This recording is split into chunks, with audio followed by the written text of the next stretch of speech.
ফেব্রুয়ারিতেই ত্রয়োদশ জাতীয় সংসদ নির্বাচন। এই বার্তা পেয়ে সারা দেশ প্রস্তুত হচ্ছে একটি অবাধ, সুষ্ঠু ও গ্রহণযোগ্য নির্বাচনের জন্য।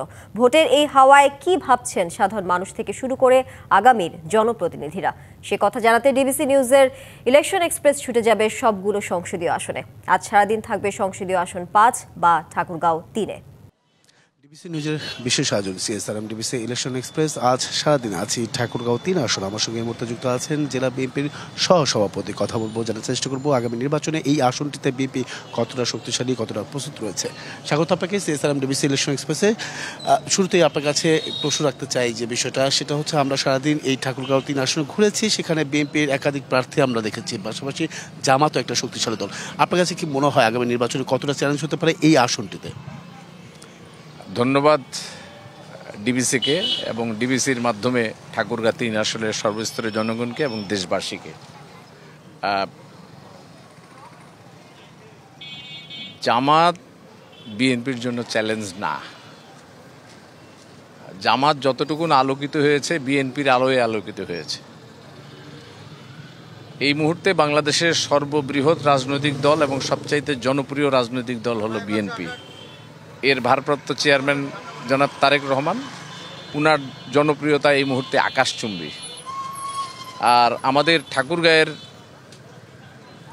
কৃতি সন্তান মির্জা ফখরুল ইসলাম আলমগীর সাহেব বিএনপির মহাসচিব। তো মানুষ জানে যে উন্নয়ন কাদের মাধ্যমে হতে পারে। তো উন্নয়ন যাদের মাধ্যমে হয় মানুষ সেদিকেই ধাবিত হয়। এটা মানুষ ভুল করবে না, সেটা মানুষ বিএনপির দিকে থাকবে, বিএনপিকেই মনোনীত করবে, বিএনপিকেই নির্বাচিত করবে। আপনি জানেন যে মানুষ দীর্ঘদিন পর ভোট দেওয়ার সুযোগ পাচ্ছে। দার্শনিকের ভাষায় বলা হয় যে democracy for the people, of the people, by the people. ইতিপূর্বে আমরা দেখেছি যে democracy for the Awami League, by the Jubo League, of the Chhatra League. অর্থাৎ তাদের একচ্ছত্র রাজত্বের কারণে দীর্ঘদিন মানুষ গণতন্ত্রের স্বাদ পায় নাই।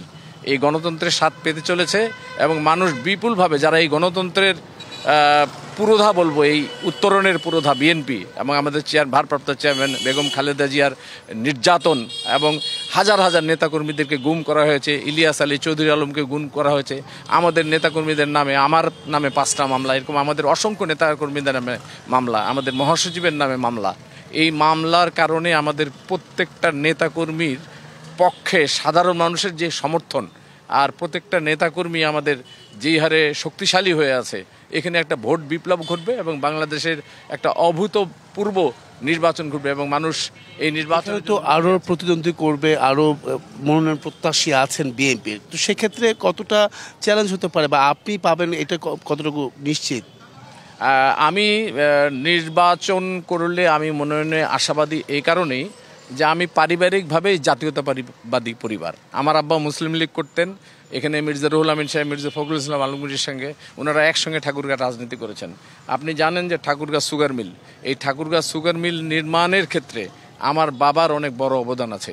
উনি ঠাকুরগাঁও পৌরসভার চেয়ারম্যান ছিলেন এবং ওই সময়ে এই পীরগঞ্জ রানীশঙ্কল এলাকার প্রচুর লোককে সুগার মিলে চাকরি দিয়েছিলেন। এবং আপনি জেনে থাকবেন যে উনি ঠাকুরগাঁও প্রেস ক্লাবের ফাউন্ডার প্রেসিডেন্ট মরহুম ওমর আলী সাহেব।